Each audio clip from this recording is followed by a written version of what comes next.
여러분 언제 피자를 처음 들어보셨습니까? 저는 피자를 제일 처음에 먹은 것이 미국에 오기 전에 한국에서입니다. 그 학교 앞에 신촌 로타리 쪽으로 쭉 나가기 바로 전에 오른쪽에 경양식집이 하나 있었는데 거기에 크게 광고를 했어요. 피자를 팝니다. 그때 한국에서는 피자라는 말 안 하고 피자라 그랬습니다. 피자. 피자를 팝니다. 그래갖고 와서 이제 피자를 먹는데, 제가 그 피자를 먹고 피자는 정말 맛없는 음식이다라는 정의를 내렸어요. 지나고 나니까 그것은 피자 흉내를 내는 거지, 피자 같은 거지, 피자 근처도 못 가는 거였습니다. 오븐에다 구운 것도 아니고 하여튼 어떻게 만들었는지, 하여튼 뭐 둥그란 밀가루에다가 지금 뭐가 좀 올라와 있던 그 정도밖에 기억이 잘 안 납니다. 미국에 와서 이제 시카고로 왔는데 이제 오자마자 우리 청년부 학생들하고 같이 금요일 날 성경 공부를 하고 마친 다음에 볼링을 치러 갔습니다. 볼링을 친 다음에 항상 가는 코스 중에 하나가 먹으러 가는 거잖아요. 우리 청년들은 많이 먹어야 되는데 어쨌든 그때 왕성한 피욕을 갖고 있었던 청년이니까 저녁 먹은 거 다 소화가 되고 그래서 어디로 갔냐면 우노 피자라고 하는 곳에 갔습니다. 다운타운에 가면 지금도 우노 피자가 있는데 거기 말고 노스 웨스트 쪽에 가면은 거기에 또 우노 피자가 하나 있었어요. 다운타운까지 가지 않아도 될 정도로 아주 좋은 곳이 있었습니다. 피자를 먹는다 그러는데 무슨 기대감이 있겠습니까? 피자는 맛없는 음식. 근데 우노 피자 그 팬 프라이된 여러분 이거는요 이렇게 thick한 건데 거기에다가 엑스트라 치즈를 딱 넣게 되면은 딱 한 입에 딱 먹자마자 갑자기 더 이상 움직이질 못해요. 내가 지금 뭘 먹고 있는 가 다시 한번 보면서 이게 피자인가 하는 그런 생각을 갖습니다. 그날 밤 저는 그 우노 피자집에서 먹은 엑스트라 치즈 때문에 너무너무 신기해가지고서 며칠 동안 세상에 그렇게 맛있는 음식이 있다니, 내가 그런 것을 한 번도 먹어보지 못했다니 라고 하면서 참 시카고에 온 것을 잘했다 이런 생각을 했습니다. 오순절 성령 강림 사건이 있은 다음에 제자들에게 큰 변화가 왔습니다. 성령 강림이 있은 다음에 그들을 충만하게 했고 이제 성령에 취했던 그들은 담대히 복음을 전했습니다. 여기 보게 되니까 하나님의 큰 일이라고 했는데 하나님의 큰 일을 시작을 하게 됐어요. 근데 그 과정 속에서 기적의 역사를 드러냈습니다. 각 나라에서 온 사람들이 허다하게 많은 사람들이 있었고 그 출신 나라들도 엄청나게 많이 있었는데 모두가 다 복음을 전달받는데 언어적인 어려움이 없었다는 것입니다. 두 가지 반응이 있었죠. 그 복음을 받아들이는 사람이 있었고 받아들이지 아니하는 사람이 있었어요. 하지만 모두가 놀랐어요. 엄청나게 놀라는 거죠. 세상에 이런 일이 있을 수 있을까? 그래서 일부에서는 새 술에 취했기 때문에 저렇다라고 조롱까지 했습니다. 술에 취했다라고 하는 것은 지난주에 우리가 함께 봤습니다만 제정신이 아니라는 거죠. 어떤 힘에 이끌려서 저들이 제어를 받는다 하는 것이죠. 어떤 힘에 붙잡혀 있다는 것이죠. 맞습니다. 그들은 그 비밀을 몰랐어요. 그들은 성령에 취했습니다. 성령의 이끌림을 받았던 것입니다. 모두가 다 놀랐어요. 근데 이 가운데서 제일 놀란 사람이 누구였겠는가? 누굴까요? 제자들이죠. 제자 자신들이 엄청나게 놀랐죠. 제가 태어나서 처음 피자 맛을, 그것도 시카고 우노 피자, 생각만 해도 지금 침이 꿀꺽꿀꺽 넘어가는데 그 맛있는 걸 맨 처음에 본 다음에 너무너무 신기해하듯이 이것은 먹어본 사람만 아는 거죠. 제가 여기서 아무리 설명을 해도요, 여러분들은 그냥 그런가 보다 하는데 그냥 한 피스 그냥 드시고 나면은 저랑 똑같을 거예요. 숨을 못 쉬실 거예요. 그리고 이게 정말 피자야? 이것은 들어보신 분만 압니다. 우노 피자 대단히 맛있습니다. 그 맛이 신비하고 굉장히 신기한 것을 어떻게 다 설명을 하겠어요? 한계가 있는 거죠. 성령에 취한 사람들에 대해서 설명을 하는 것은 설명으로는 다 부족한 것입니다. 성령에 취해서 그들이 말을 하고 행동을 하고 하나님의 큰 일을 할 때 그렇게 계획을 해본 적도 없었고 기대를 한 적도 없었습니다. 예상한 적도 없었습니다. 그들이 성령에 취하고 나니까 그 다음에 생겨진 일이에요. 글쎄 그 피자를 한 입 딱 깨물고 나니까 오 하고 그 맛을 알게 되고, 그 다음부터는 제가 자신 있게 이렇게 이야기한 것처럼 성령이 그들에게 오셔서 그들을 충만케 하시니까 일이 벌어진 것입니다. 저는 신앙인으로서 그리고 한 목사로서 주위에 정말 성령에 취하신 분들을 접할 때가 있습니다. 예수를 믿은 다음에 변화가 되는데 도저히 이해가 되지 않는 삶을 시작한 것입니다. 물론 우리 교회도 있습니다. 180도 달라진 삶을 사시는 분이십니다. 세상의 기준을 다 버립니다. 말씀을 붙잡고 살기 위해 엄청난 노력을 하고 있는 것입니다. 그것이 축복된 삶인 것을 아는 그 비밀 속에 있습니다. 남들은 아무도 이해를 하지 못하는 거예요. 남들은 전혀 이해를 못하지만 나를 취하게 하는 그것이 있는 거예요. 나를 붙잡고 가는 그것이 있는 거예요. 때로는 자신도 왜 그런지 모르는 거예요. 그렇지만 분명히 예수 믿는 그것 때문에 사람이 달라지기 시작을 한 거예요. 아무리 봉사를 많이 하고 희생을 많이 해도 사람들이 봤을 때 좀 천천히 해. 그래도 그것이 너무너무 기쁜 거예요. 주님 위한 것이라고 하면, 주의 영광 위하고 주의 교회 위한 것이라고 하면 그것 때문에 모든 걸 다 드릴 수 있다는 생각만 하는 것이 아니라 그런 삶을 실질적으로 살고 있는 거예요. 다른 사람이 보면 저거 취한 거 아니야? 그런 말을 하죠. 그 비밀을 알 수 있는 것은 오직 성령이 그들을 붙잡았기 때문인 것입니다. 변화되신 분들 가운데 이제 공통적으로 보여지는 두 가지 현상이 있습니다. 하나는 자신이 어떻게 이렇게 변한지에 대해서 분명히 잘 몰라요. 변한 것은 아는데 내가 왜 이런 변화된 삶을 사는지에 대해서 구체적으로 또박또박 논리적으로 예를 들어서 증명할 수가 없어요. 그냥 변화된 거예요. 술 취한 사람이 내가 왜 술 취했는지 알아요? 그냥 술 취한 거예요. 성령에 취한 것은 그냥 취한 거예요. 그냥 그가 나를 붙잡고 가는 거예요. 그 이상의 설명이 필요도 없는 거예요. 또 불가능한 거예요. 두 번째 건 뭐냐면은 그냥 즐거운 거예요. 술 취한 사람 가운데 제가 말씀을 준비하다 보니까 4가지 유형이 있더라고요. 근데 그 중에 하나가 기쁜 마음을 갖는 거예요. 술이 들어온다 할지라도 술 주정하지 않고 더 기쁜 마음, 더 자신을 분명하게 기쁜 삶으로 드러내는 그런 사람들도 있다고 하더라고요. 아마 그런 거가 아닐까 생각을 합니다. 평상시에 남들은 뭐라고 기준을 두고 이야기할지 몰라도 그것이 유혹거리가 되지 않는 거예요. 남들은 세상 반, 교회 반, 주님 반, 자기 반 이런 삶을 사는 것이 부럽지 않아? 이렇게 살고 싶지 않아? 즐거워. 아무리 말을 해도 그것이 귀에 들어오질 않는 거예요. 마음 근처에 오지를 않는 거예요. 바보스러운 삶이지만 바보가 아닌 거예요. 그냥 그렇게 사는 거예요. 말씀에 순종하고 사는 거. 그냥 그렇게 사는 거예요. 근데 그것이 그렇게 기쁜 거예요. 우리 교회에도 그런 분들이 꽤 있으시지요. 주 영광을 위해서 희생하시는 분들이 있으시지요. 땀 흘리고 봉사하는 분들이 있으시지요. 그 비밀이 있는 거예요. 그것은 본인도 잘 몰라요. 무엇인가 취한 것이 있는 거예요. 그래서 성령에 이끌려서 취한 그들의 삶은 반드시 2가지일 것. 왜 그런지 분명히 답을 할 수도 없고 취해 있는 그 성령에 취해 있는 그 삶이 그렇게 기쁜 것입니다. 베드로가 입을 열었습니다.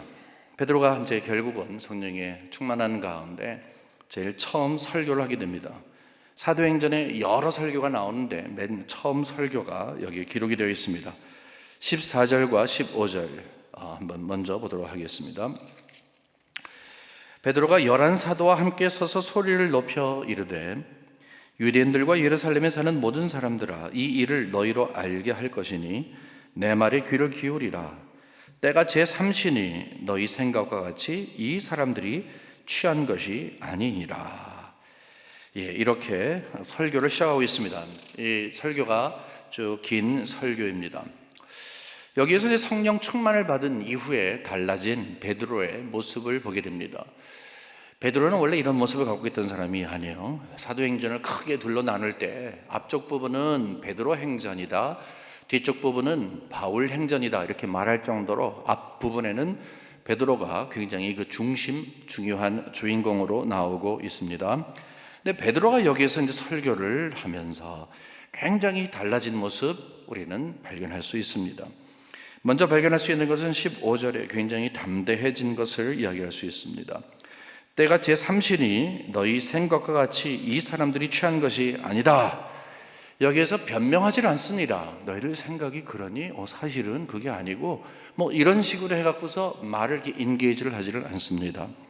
설명하려고 그러질 않습니다. 변명하지를 않습니다. 그냥 이야기를 해버려요. 지금 오전 9시인데 여기 3시라는 것은 오전 9시거든요. 오전 9시인데 너희들 똑바로 생각해. 너희들 틀렸어. 됐지? 더 이상 말을 하지를 않습니다. 무슨 술이야 술은. 굉장히 담대한 모습이죠. 한 번에 확 잘라 이야기하는 것입니다. 여기서 그 다음에 이제 15절 우리가 봤습니다만은 14절에 보면 베드로가 담대한 또 다른 아주 중요한 이유가 담겨져 있습니다. 14절에 보게 되면은 베드로가 11사도와 함께 서서 소리를 높여 이르되 유대인들과 예루살렘에 사는 모든 사람들아 이 일로 너희를 알게 하시는 것이니 내 말에 귀를 기울이라. 그러니까 내 말에 귀를 기울이라 굉장히 담대하게 이야기하지만 우리의 초점은 그쪽 앞쪽에 있습니다. 베드로가 11사도와 함께 서서 소리를 높였다 하는 것입니다. 베드로가 설교를 하지만 베드로와 함께 11사도가 동시에 이야기를 하고 있는 모습처럼 우리는 생각을 해야 합니다. 베드로는 입을 열었을 뿐이고 다른 사람들은 똑같은 말을 하고 싶은데 그냥 대표로 베드로가 이야기한 것입니다. 베드로의 설교라고 하지만 이것은 12사도의 설교였다 이렇게 말할 수가 있는 것입니다. 우리가 가끔 TV에서 볼 때 어떤 사건이 있을 때 어떤 경찰이 나와서 특별히 높은 경찰 국장이나 이런 분이 나와서 브리핑을 하면 뒤에 경찰이 쫙 있습니다. 때로는 대통령이 나와서 미국 대통령이 나와서 어떤 일을 이야기할 때 뒤에 그 보좌관들이 쫙 있습니다. 그 사람들은 무슨 역할을 합니까? 그냥 뒤에서 멍청하게 있는 게 아니죠. 서포트하는 겁니다. 나는 여기서 말하는 사람의 말을 다 인정하고 함께 마음을 한다 이렇게 이야기를 하는 거예요. 힘을 실어주는 거예요. 여러분 잘 생각을 해보세요. 베드로가 지금 혼자 이야기하고 있지만 쫙 옆에서 얘기하는 거예요. 제가 여기서 설교를 하고 있는데 목사님 11분이 더 올라와서 12명이 함께 서서 설교를 한다고 그 장면을 한번 생각을 한번 해보십시오. 얼마나 멋있어요. 근데 멋있는 것이 그냥 멋있는 게 아니죠. 무엇 때문에 멋있어요? 베드로가 설교를 하는데 이거 내 이야기만이 아니야. 여기에 있는 12명 날 포함해서 우리 모두가 다 할 수 있는 말이야. 여러분 왜 그렇습니까? 성령이 임하셔서 무엇을 이야기할까 할 것을 가르쳐 주시기 때문에 그런 거죠. 전과 후가 다르다고 하는 것은 성령이 오셔서 단순히 용감하게 만들고 대담하게 만들고 담대하게 만들고 주저하지 않고 말하게 이런 정도가 아니라 할 말을 주신 것이죠. 할 말이 있기 때문에 십자가를 전하면서 그 십자가의 복음 자체가 담대하게 만드는 것이죠. 예수 그리스도의 복음이 그를 담대하게 만드는 것이죠. 베드로는 아직도 이전에 갖고 있었던 속성을 그대로 갖고 있었을 거예요. 12명 똑같습니다. 하지만 차이점이 있는 것은 성령이 그들에게 임했어요. 모두가 취했던 것입니다. 한 사람이 아니라 12명이 다 해롱해롱하는 거예요. 성령이 이끄는 거예요. 할 말을 주신 것입니다. 사도들이 교회 지도자들이죠. 근데 여기에 결국 120명 가운데 마이너스 12 이렇게 하게 되면은 나머지 거의 100여 명은 누구입니까? 교회 성도들이죠. 그러니까 성령의 역사와 함께 시작된 것이 교회다. 우리는 이렇게 알고 있습니다. 그러니까 성령이 출발을 하게 한 것은 바로 교회인 것이죠. 우리가 교회의 역사, 지나간 역사와 현재와 앞으로의 교회의 역사를 바라볼 때 가장 중요시 여길 것은 어떻게 시작을 했느냐, 무엇으로 기초가 되느냐 하는 거 아니겠습니까? 이 가운데 12명에게 성령을 주신 것은 교회를 책임지게 한 거예요. 여러분 교회를 책임지게 한 것이 무엇입니까? 여기에 12명 사도라고 하면은 요즘으로 말하면 교회의 목사요, 장로들을 이야기할 것입니다. 하지만 나머지 100여 명은 교회의 성도들을 이야기할 것입니다. 그러므로 지도자라고 하는 이 이야기는, 그 의미는, 교회를 책임진다고 하는 그 의미는 우리와 좀 다른 정치적인 것만을 이야기하는 것이 아닐 것입니다. 분명해서 교회를 책임진다는 것은 성령이 일하시도록, 성령께서 마음 놓고 일하시도록 해롱해롱 취한 사람들이라 되어서 성령이 충만케 하시고 성령이 이끌어 가시는 교회가 되도록 하게끔 하는 것. 그렇기 때문에 성령 강림과 함께 교회가 시작이 되었고, 이것을 저희들에게 자명하게 증거하고 있는 것입니다. 학교에서 학기말이 됐습니다. 선생님께서 앞으로 학기말 시험은 이렇게 봅니다. 범위는 여기까지고 그 가운데 50%는 여러분 읽는 데서 나오고 나머지는 수업 시간에 공부한 거 나옵니다. 이런 공부의 요령을 가르쳐 줍니다. 수업 시간에 가르쳐 줬어요. 맨 마지막 시간에 가르쳐 줬어요. 여러분, 이것은 모두에게 가르쳐 준 것이지만 한 사람 한 사람에게 가르쳐 준 것입니다. 성령의 역사가 똑같은 거예요. 성령의 역사는 각기 한 사람 한 사람에게 성령이 임했다 이렇게 이야기하지만 공동체적인 의미도 분명히 담겨져 있습니다. 여러분, 아파트 들어가실 때 아파트 공고문이 있죠. 미국 아파트에도 가끔 가다 보면은 거기에 한글로 써서 이런 공고문이 붙어 있습니다. 다음 달부터 6월부터는 절대로 여기에다가 렌트비를 내지 말고 사무실 앞에 있는 통에다가 내십시오. 영어로 써놓고 한국말로 써놨어요. 이것은 누구에게 준 글입니까? 누구에게 공고한 거예요? 여기 사는 모든 분들에게 누구나 다 보라고 그렇게 한 거예요. 하지만 사실은 개인들에게 준 거예요. 두 가지 의미가 다 있는 것이죠. 모두에게 줬지만 개인들에게 있는 거예요. 120명의 성도님들이 함께 모여서 기도할 때에 성령의 놀라운 역사가 일어났어요. 성령 충만을 받고 우리가 알고 있는 이 일이 생겼어요. 그러면 모두에게 온 것이지만 각 사람에게 온 것, 이 두 가지를 혼동하면 안 돼요. 모두에게도 개인에게도 모두에게도, 각 성도에게 그리고 공동체에게 성령이 임했다. 각 개인에게 임한 성령은 교회를 이루는 공동체의 모습을 갖추기 위한 첫 출발이었다. 이렇게 이야기를 할 수가 있는 것입니다. 오순절에 내린 성령이 이렇게 됐다 하는 이것은 예나 지금이나 교회 안을 성령께서 어떻게 이끌어 가시는가 하는 것을 우리는 분명히 알아야 합니다. 여러분, 절대로 이것을 이론적으로 이해하려 하지 마십시오. 이것은 하나님의 계획 가운데 있는 것입니다. 교회를 지도하는 지도자들이나 아니면 성도들이나 120명 모두에게 교회를 향한 하나님의 선물을 주신 것입니다. 기다려라 한 선물, 성령을 주신 것입니다. 그리고 그것은 개인의 신앙뿐만이 아니라 개인의 신앙이 합쳐져서 공동체를 이루는, 교회를 이루는 놀라운 역사를 하나님께서 그 방법으로 이루어 가신 것입니다. 지난 2000년 동안에 그랬고 지금도 그렇고 앞으로도 그럴 것입니다. 성령과 관계없는 성도는 성도가 아닙니다. 그것은 아무것도 아닙니다. 성령과 관계없는 영적 공동체는 아무것도 아닙니다. 단순히 힘을 갖지 못하고 단순히 지혜가 없고 말씀을 풀어갈 수 있는 능력이 없고 그 정도가 아니라 하나님과 관계가 없는 거예요. 무신론자이고 하나님과 관계가 없는 사교 집단에 불과한 것입니다. 왜냐하면 교회는 그렇게 출발을 했고 지금도 그렇게 진행되고 있기 때문에 그렇습니다. 한 사람만 술에 취한 게 아니죠. 모두가 다 술에 취한 거예요. 술에 취하듯이 한 거예요.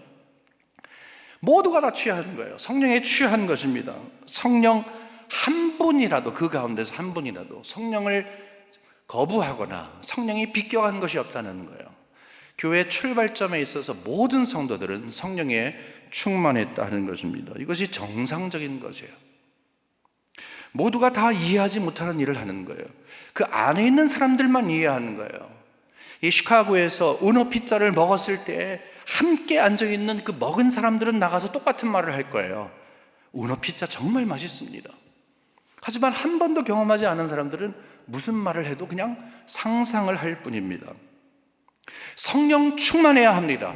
성령 충만한 개인이 되어야 합니다. 성령 충만한 공동체가 되어야 합니다. 아무리 떠들어도, 아무리 중요성을 강조해도 성령 충만의 경험이 없으면 남 얘기예요.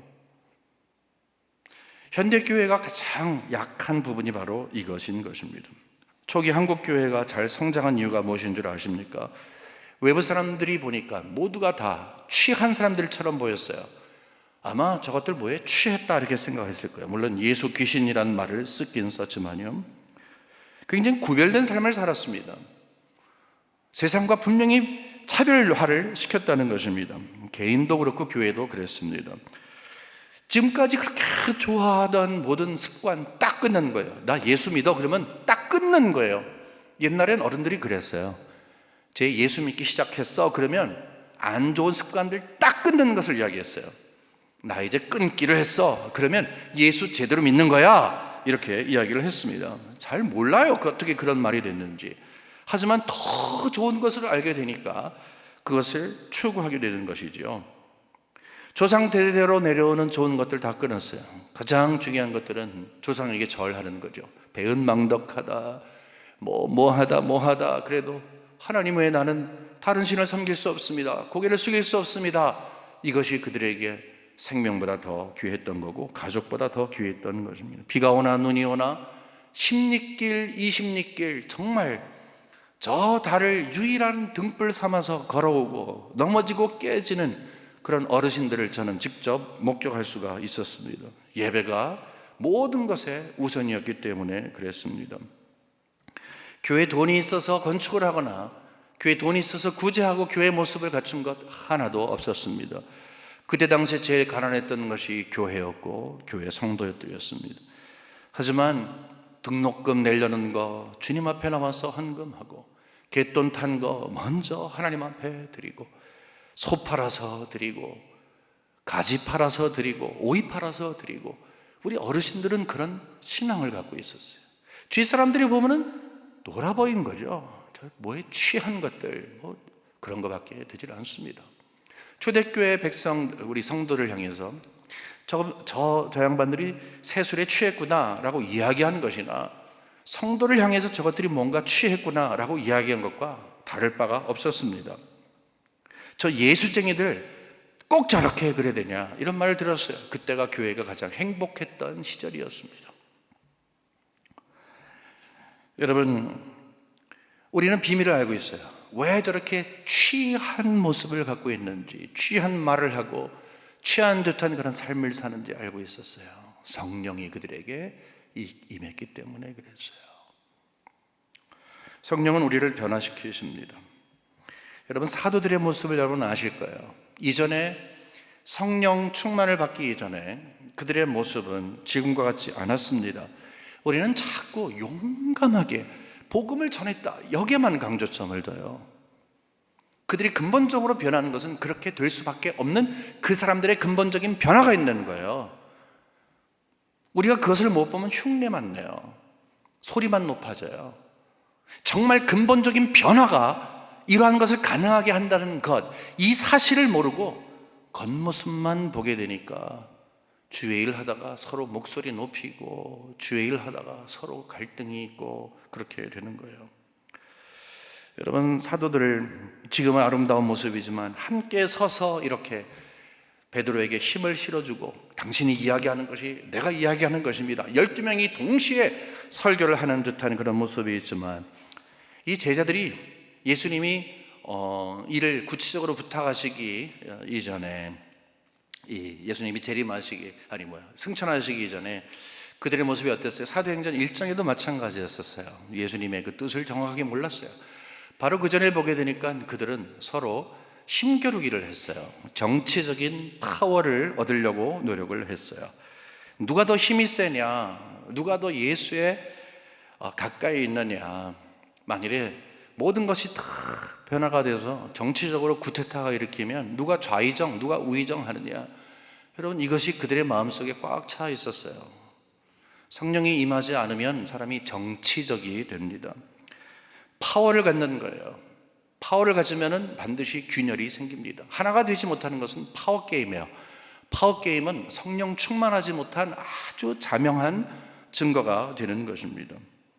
지금은 하나가 되는 거예요. 그들 하나 아니에요, 원래가. 요즘만 하더라도 하나가 되질 않았어요. 무슨 하나예요, 그들 가운데. 서로 갈등만 있었지.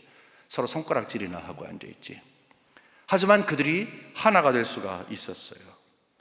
베드로가 이야기하는 그 모든 말은 성령이 주시는 말씀이었습니다. 그들의 관심은 정치적인 것, 힘에 있질 않았습니다. 누구를 포섭하고 누구는 내 편, 누구는 네 편, 그런 거 있지를 않았다는 것입니다. 파워게임은 이미 포기한 것입니다. 왜 그렇습니까? 성령이 강력하게 그들의 마음을 두드리신 거예요.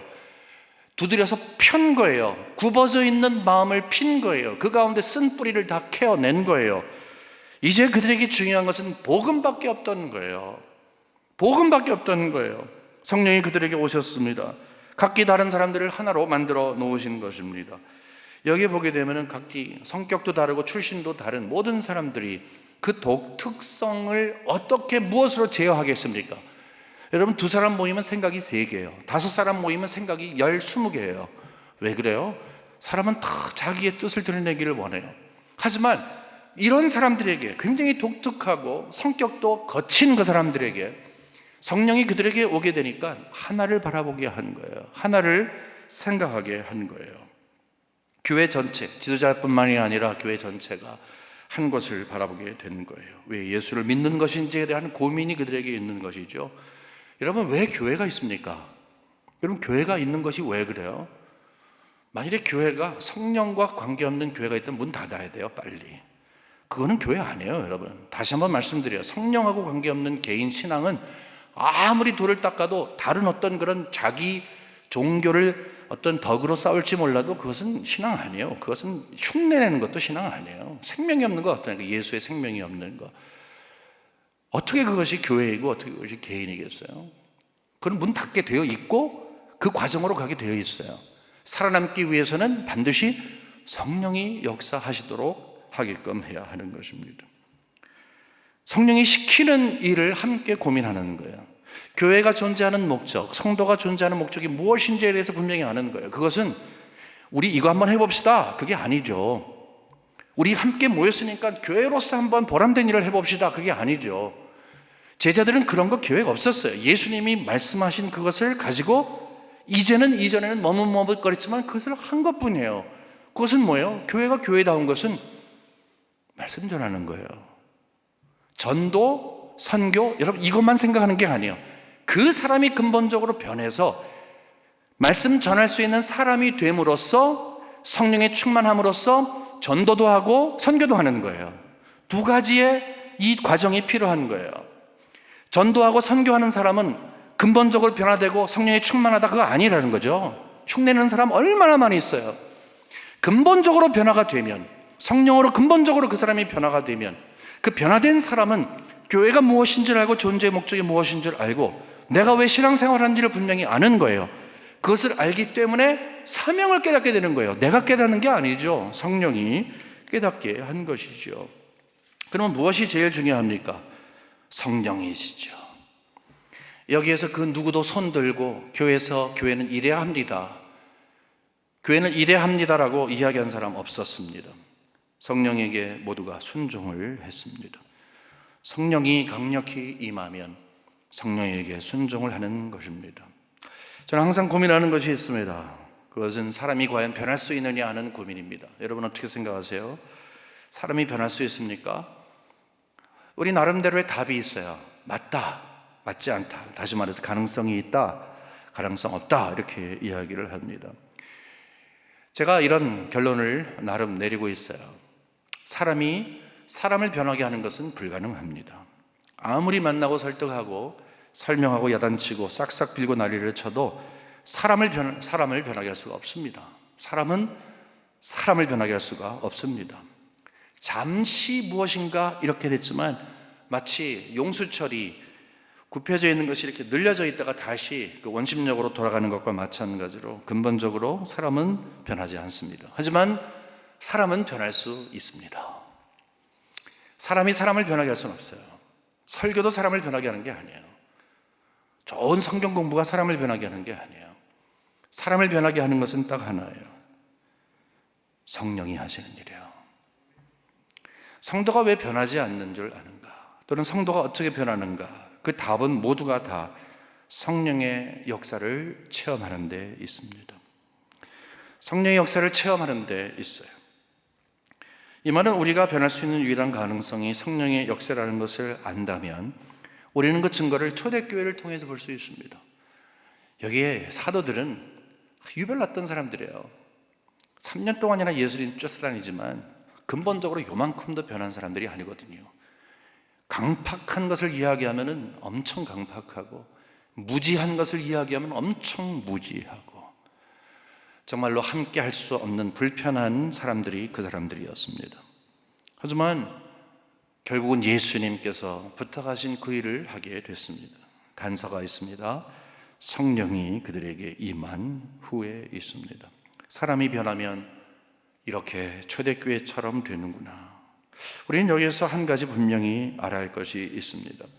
우리가 교회가 되기 위해서는 사람이 변하면 교회가 되는구나 라는 게 아니죠.